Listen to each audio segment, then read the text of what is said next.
बिस्मिल्लाहिर्रहमानिर्रहीम। ईश्वर अति दयावान अत्यंत कृपाशील के नाम से। ईश्वर की भक्ति में लीन होकर मनुष्य उसके प्रति अपने समर्पण को व्यक्त करने के लिए सदैव से तप और उपवास करता आ रहा है। यही कारण है कि समस्त धर्मों में भक्ति का ये रूप पाया जाता है कि मनुष्य कुछ समय के लिए खान पान से स्वयं को अलग करके अपने आप को उसकी उपासना में लीन कर देता है। ईसाई हो या यहूदी, हिंदू हो या पारसी, समस्त धर्मों में यह प्रथा पाई जाती है। ईश्वर ने जब इस्लाम को समस्त मानव जाति के लिए मार्गदर्शन बनाकर अपने अंतिम ईश्वरदूत हज़रत मोहम्मद सल्लल्लाहु अलैहि वसल्लम के माध्यम से कुरान के रूप में भेजा, तो उसने मुसलमानों को इस सत्य से अवगत कराया कि तुमसे पूर्व के लोगों पर भी रोज़े अनिवार्य किए गए थे। जैसा कि कुरान में आया है, ए लोगों जो ईमान लाए हो, तुम्हारे लिए रोज़े अनिवार्य कर दिए गए, जिस तरह तुमसे पहले नबियों के अनुयायियों के लिए अनिवार्य किए गए थे। इससे उम्मीद है कि तुम में ईश्वर परायणता पैदा होगी। रोज़ों के अनिवार्य किए जाने का उद्देश्य ईश परायणता यानी तकवा की प्रवृत्ति को पैदा करना है। तकवा से तात्पर्य है बुराइयों से बचना। जो लोग एक ईश्वरवाद को स्वीकार कर स्वयं को उसी एक शक्तिशाली ईश्वर के समक्ष समर्पित करना चाहते हैं, उनसे आशा की जाती है कि वे स्वयं भी बुराइयों से बचें और समाज में फैली हुई बुराइयों को मिटाने का भरसक प्रयत्न करें, चाहे समाज उसका कितना ही विरोध करे। लोगों के विचार एवं व्यवहार में ये परिवर्तन इतना सरल न था, अतः ईश्वर ने ये आवश्यक समझा कि लोगों के अंदर इस प्रवृत्ति को उत्पन्न करने के लिए उन्हें प्रतिवर्ष पूरे 1 माह का प्रशिक्षण दिया जाए। उसने अपने सर्वव्यापी ज्ञान के आधार पर प्रशिक्षण के लिए उस माह को चुना जिसमें कुरान का अवतरण हुआ था, और वो था रमज़ान का महीना। जैसा कि कुरान में आया है, रमज़ान वो महीना है जिसमें कुरान उतारा गया, जो इंसानों के लिए सर्वथा मार्गदर्शन है और ऐसी स्पष्ट शिक्षाओं पर आधारित है जो सीधा मार्ग दिखाने वाली और सत्य और असत्य का अंतर खोल कर रख देने वाली हैं। अतः अब से जो व्यक्ति इस महीने को पाए, उसके लिए अनिवार्य है कि इस पूरे महीने के रोज़े रखे। इस पवित्र महीने के लिए ईश्वर ने 1 माह का ऐसा कार्यक्रम गठित कर दिया है जिसके पूरा करने में एक व्यक्ति को काफ़ी प्रयत्न करना पड़ता है। नंबर 1, पूरे महीने प्रतिदिन प्रातः सूर्योदय से पहले उठना और कुछ भोजन ग्रहण करना। नंबर 2, प्रतिदिन सूर्योदय से सूर्यास्त तक खान पान और अपनी समस्त इंद्रियों को अपने वश में रखना। इस अवधि में जल, फल, अन्न एवं हर प्रकार के खाने पीने की वस्तुओं का प्रयोग तथा यौन क्रिया करना मना है। इसी को इस्लाम में रोज़ा कहा जाता है। नंबर 3, सूर्योदय से पूर्व सामूहिक रूप से ईश्वर के समक्ष उपस्थित होकर उसके द्वारा बताए गए नियम व पद्धति के अनुसार उसकी उपासना करना, यानी नमाज पढ़ना।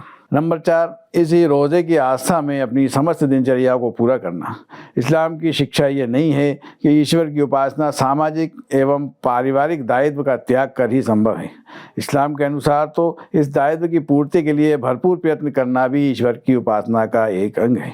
नंबर 5, सूर्यास्त के समय रोज़े की अवधि समाप्त होते ही सामूहिक रूप से जलपान ग्रहण करना, यानी अफ्तार करना। रोज़े की अवधि समाप्त होने के बाद भी जलपान ग्रहण न करना अनुशासनहीनता है। नंबर 6, फिर तत्काल सामूहिक रूप से ईश्वर के समक्ष उपस्थित होकर नमाज में लीन हो जाना, जिसे मगरिब की नमाज कहते हैं।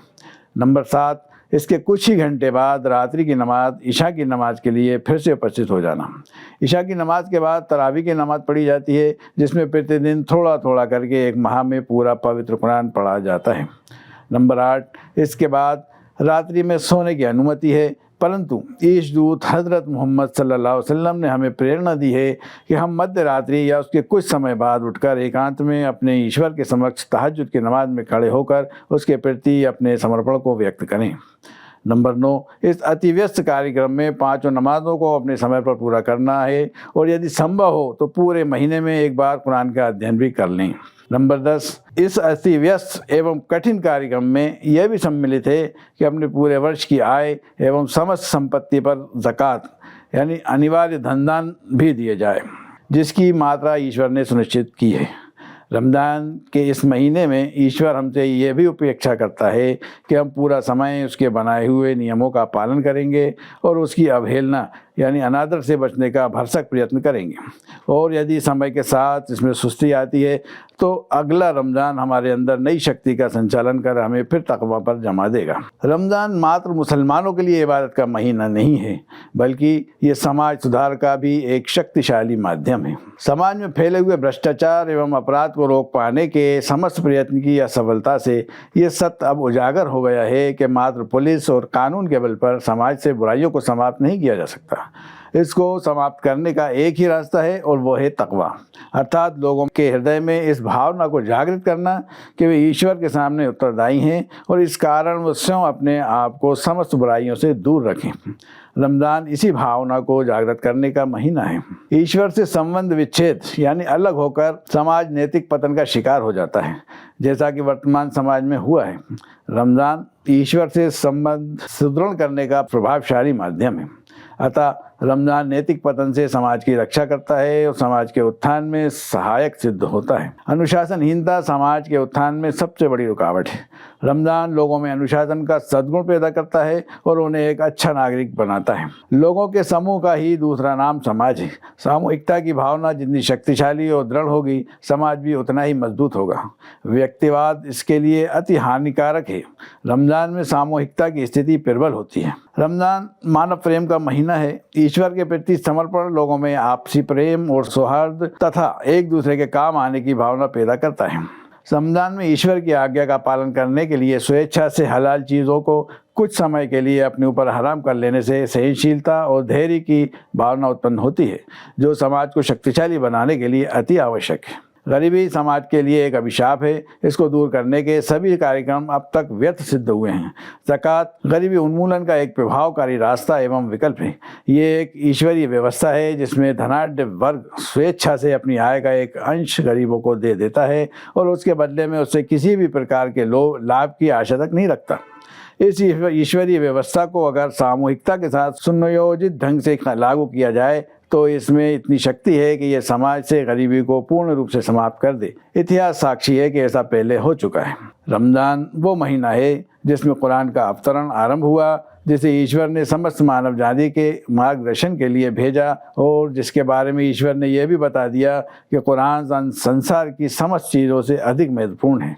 जैसा कि कुरान में आया है, ए नबी सल्लल्लाहु अलैहि वसल्लम, कहो कि यह अल्लाह का अनुग्रह और उसकी दया है कि ये चीज़ उसने भेजी। इस पर तो लोगों को खुशी मनानी चाहिए और ये उन सब चीज़ों से उत्तम है जिन्हें लोग समेट रहे हैं। अर्थात एक प्रकार से रमज़ान कुरान के अवतरण का वार्षिकोत्सव भी है, जिससे प्रतिवर्ष कुरान से हमारे व्यवहारिक संबंध का नव जागरण होता रहता है और ईश्वरीय मार्गदर्शन से हमारा संबंध टूटने नहीं पाता। ईद का त्यौहार वास्तव में कुरान के अवतरण की खुशी मनाने का त्यौहार है, जो रमज़ान समाप्त होने के अगले ही दिन मनाया जाता है। रमज़ान इस भावना को भी नया जीवन देता है कि कुरान मात्र मुसलमानों की धार्मिक पुस्तक नहीं है, बल्कि ये तो समस्त मानव जाति के लिए है और ये तो पूरे संसार को प्रकाशमय करने आई है और वे मुसलमानों का कर्तव्य है कि वे इस ईश्वरीय संदेश को विश्व के कोने कोने तक पहुंचाएं, अन्यथा उन्हें ईश्वर के सामने कठोर दंड भुगतना पड़ेगा। इन्हीं चंद बातों के साथ आने वाला रमज़ान आप सबके लिए मुबारक हो। आप सबको इसकी शुभकामनाएं। धन्यवाद।